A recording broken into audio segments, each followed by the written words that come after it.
are both former Air Force pilots.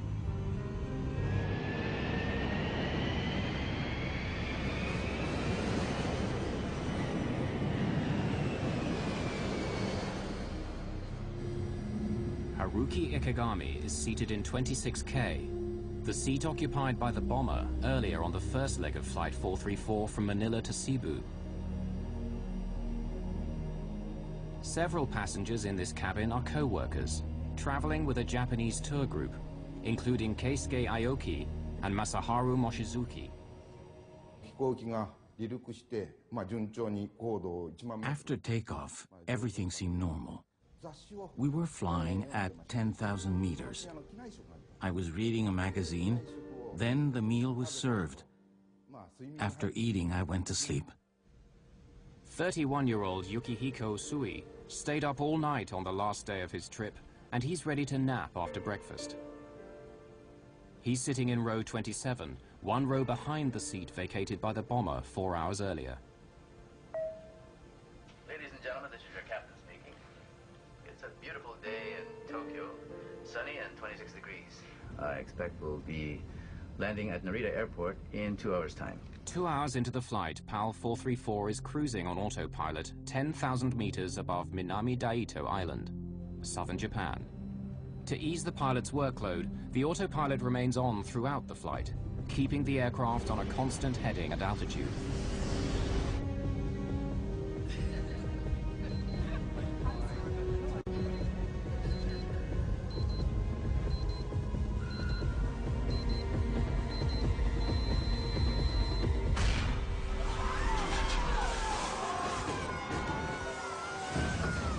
God forgive me.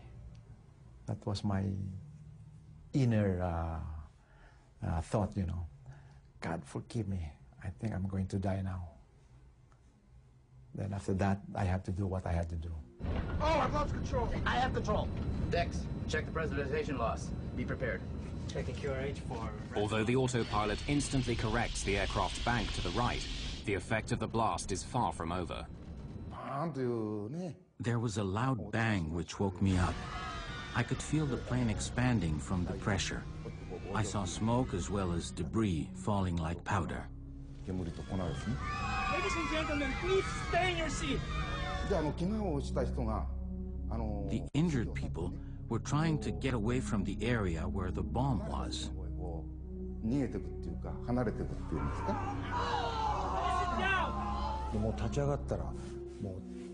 I stood up and saw that a lot of people were bleeding. I thought my life was over. Stay in your seat, please. The cabin crew's first priority is to stop passengers leaving their seats. Yukihiko Usui is sitting in the row directly behind the explosion.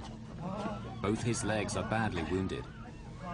Steward Fernando Bayot moves him away from the blast site.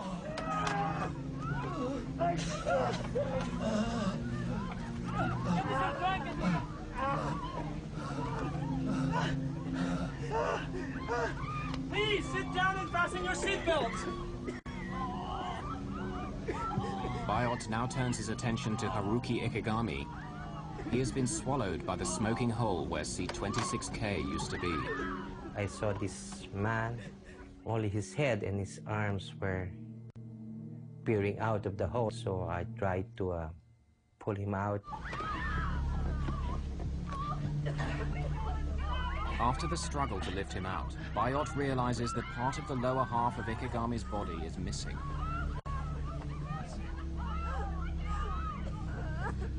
Within a couple of minutes, he dies.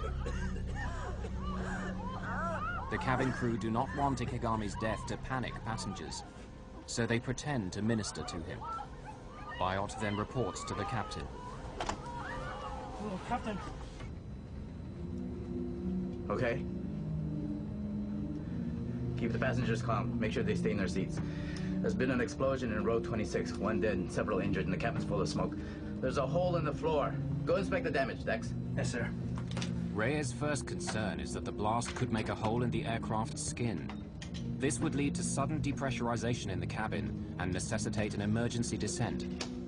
There was a huge gaping hole beside her, and if a small tear in the skin of the aircraft was, if there were a hole there, it most probably would open up and then pull us out of the aircraft.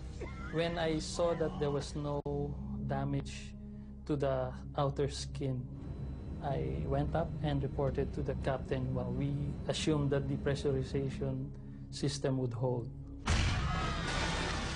Immediately after the explosion, the co-pilot's steering wheel slams to the right, and the aircraft banks in the same direction. The autopilot immediately corrects the deviation, but soon Reyes discovers that the autopilot steering system is another victim of the blast. Then I said, okay, I'm going to try to turn the airplane using the autopilot, but there was no reaction, whether I tried it to make it go down or up, or left and right turns, no reaction. I said, now we have a problem. This is not Reyes' only problem. In the cabin, one of the injured passengers needs urgent medical attention. Tokyo is still 2.5 hours away, and Reyes decides to try and land at Naha Airport on the island of Okinawa, located 74 kilometers to the west. He orders the co-pilot to make a mayday call. Yes, sir. Naha, PAL 434, heavy declaring emergency. Explosion on board. We have casualties. Requesting emergency landing at Naha. We will need full emergency services on landing. PAL 434, Naha, please repeat. Say again. Naha, PAL 434, heavy declaring emergency. Explosion on board. We have casualties. Request emergency landing at Naha. We will need full emergency Getting the Japanese air traffic controller to understand the emergency proves to be difficult. Naha, Naha, Naha. This is Philippine Airlines 434, flight level 330. A bomb has exploded on board. Bravo, Oscar, Mike, Bravo. Bomb explosion. Request emergency landing at Naha. And there was silence. Then the controller came in, another controller, an American. Okay, Philippine 434, I'm taking over. The American air traffic controller is from an American base on Okinawa. Turn left, heading. No, I shot back. We cannot turn at this moment yet. We will tell you when we are starting to turn towards Naha. We have problems with our flight controls. Ladies and gentlemen, this is your captain speaking. We will be making an early landing at Naha Airport in Okinawa. We'll be landing as soon as possible, so please remain in your seat with your seatbelt fastened. But landing at Naha is easier said than done. The autopilot is not responding to any of Reyes' commands, and PAL 434 is heading straight past Okinawa. Reyes must find a way to steer if he is to have any chance of landing safely. But disengaging the autopilot might result in losing what minimal control he still has over the aircraft. Okay. Let's keep the seatbelt sign on. When we disengage the autopilot, we might lose control, so be ready.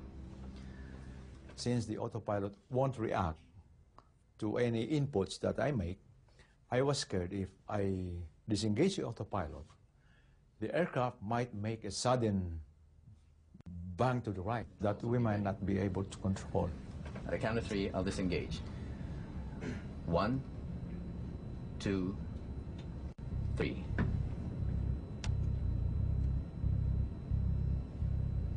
One, two, three. Nothing happened. And then there was, we were relieved. I can't turn using the controls. Looks like the explosion jammed the aileron. Dex, what's the QRH say about jammed ailerons? The QRH, or Quick Reference Handbook, is the pilot's Bible that lists procedures that must be followed in emergency situations. Jammed flight controls. Use maximum force possible, including both pilots if required. Okay. That's force. Reyes tries brute force to activate the ailerons, the panels on each wing which turn the aircraft. Since the explosion, he can only fly straight. Not getting anything from the ailerons. Can't get off this heading. Okay. Re-engage the autopilot while I work out our options. It's taking much longer to land than was announced. We were told it would only be 20 minutes, but it was really 1 hour before we landed.